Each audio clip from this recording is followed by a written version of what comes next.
London theatre, the West End, or off Broadway. These are my stories. We've been to the Queen's Theatre to see Les Mis. I went to see the Rolling Stones live in Hyde Park. And at the Theatre Royale, Drury Lane, we saw Charlie and the Chocolate Factory, although the real show is the theatre. Here's a photo of Julie Andrews in the 1950s production of My Fair Lady.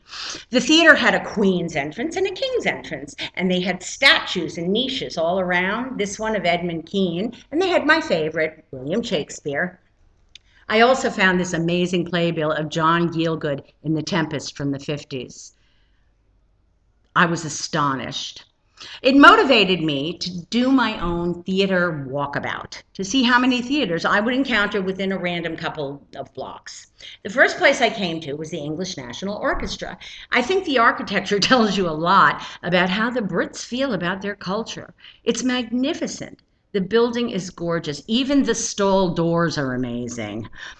Now, if you go to the tube stop at Leicester Square, you'll find the Wyndham Theatre, where a piece of Alan Ayckbourn's is playing, relatively speaking. That's the name of the play. I wasn't speaking relatively. The play is called Relatively Speaking. Never mind. The John Garrick Theatre is down the street where Rock of Ages is playing, although I suspect Garrick would turn over in his grave if he had any idea what was playing in his theatre today.